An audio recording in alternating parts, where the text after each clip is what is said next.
Well, good morning, everyone. Thank you so much for your attendance today, and thank you to all of the special guests, our veterans, and wonderful community organizations such as the Girl Scouts who are doing such beautiful tribute today to those who have gone before us. Thank you all for joining us in this solemn occasion. The formal remembrance of our nation's fallen heroes mixes both feelings of sorrow as well as pride. That a person would lay down his life for his friends, for another, is the noblest of human ideals. That we would unite in gratitude to reflect on the sacrifices of those who have gone before us is one of the greatest human expressions. Ever since there has been fighting and dying in war, there has been a calling in the human heart to memorialize those who have fallen in battle. This is especially true in our nation. We were born in war, where the legacies of those who died defending our country are written in our hearts still today and are carried forward in time through memorials such as this, and are carried forward in time through the gifts of both liberty and responsibility, the core of our nation's strength, which we enjoy today. In spite of our political divisions, in spite of the rancor and divisiveness, particularly in Washington, that exists throughout our nation, we are all still called to properly reflect about that which is noble and that which is good and those who are brave. And it is good that we are here. In the early part of the war in Afghanistan, there was a fighter pilot whose call sign was Johnny Bravo. And one night he was flying a mission in support of Special Operation Forces down in a mountain valley below. He was high above the mountain ranges, and the cloud cover was so thick, and the moon shone so brightly that it looked like he was flying over a bed of snow. It was a peaceful, beautiful scene. But then over the radio came the crackling sound, and a voice said, "Contact." And Johnny Bravo knew that they were in extreme difficulty below him. But he was in the type of aircraft that didn't have special navigation equipment at that time to be able to guide him into that mountain pass. And so using all the skills that he had, he made a mental calculation based upon his speed, the distance of the valley floor below him, and the time it would take to help those men below. And he made a decision.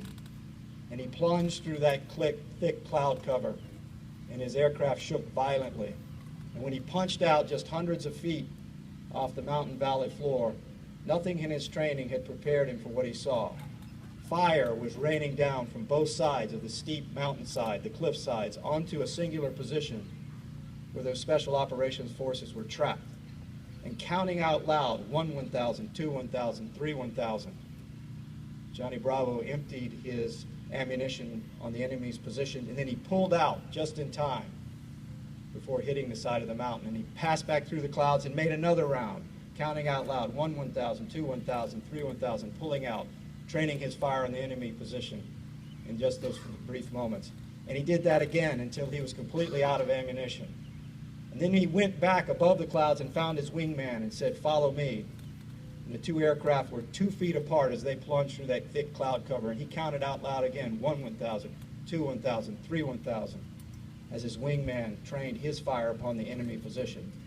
They pulled out, came back around, and did it again and again until they were out of ammo. Every man that night came back alive. When Johnny Bravo got back to the base, he was asked, "Why would you take such a risk? Why would you take such an inordinate risk?" And he said one simple thing: they would have done it for me. Recently, I happened to hear a radio interview in honor of a particularly courageous Vietnam War veteran. Many of you may remember Rear Admiral Jeremiah Denton.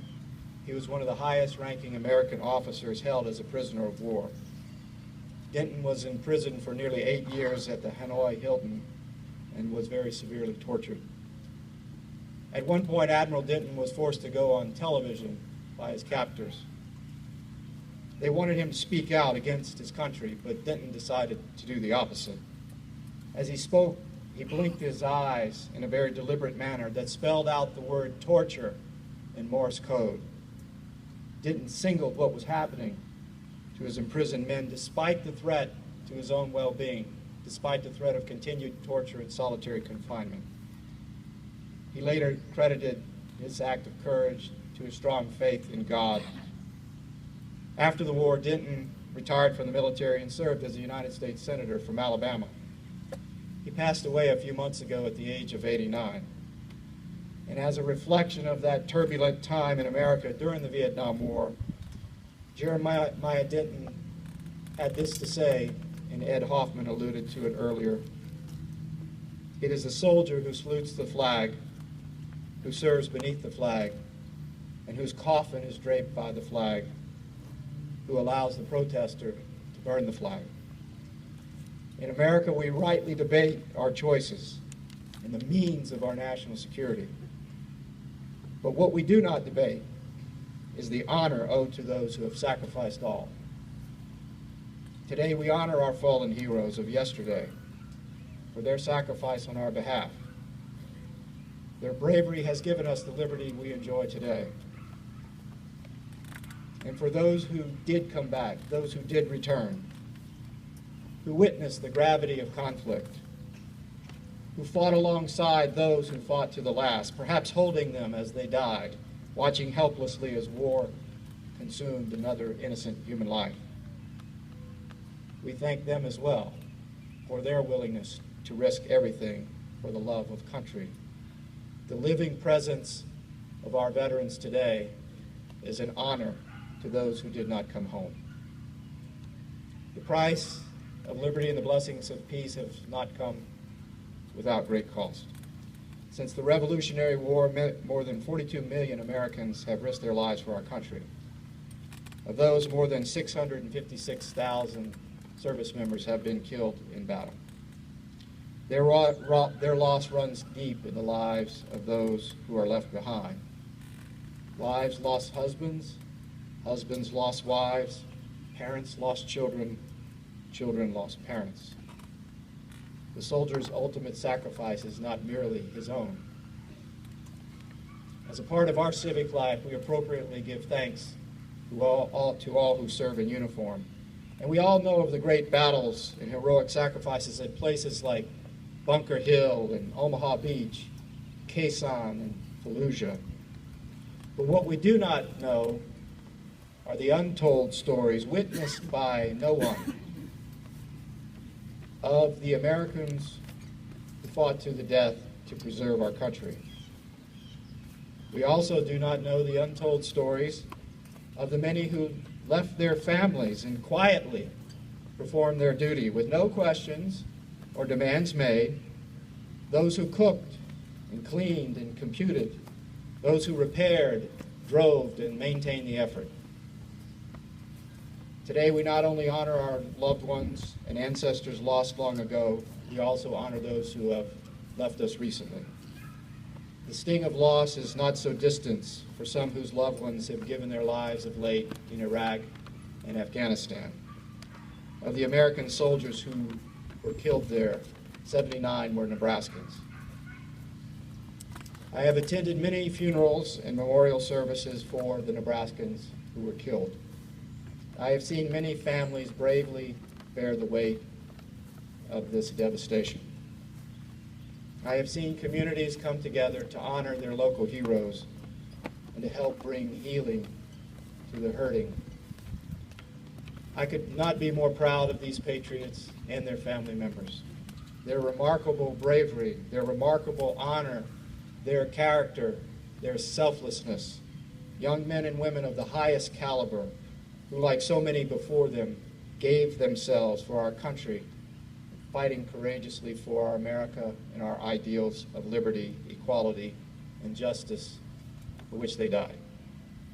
It is this spirit of selflessness that lives on in so many of our veterans and the military men and women who are serving our nation today.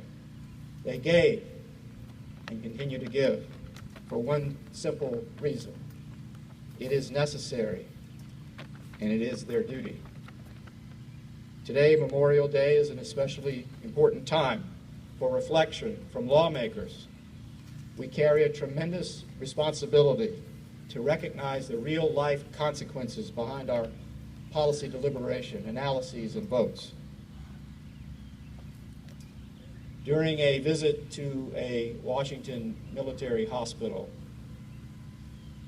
I entered the room of a very badly wounded soldier.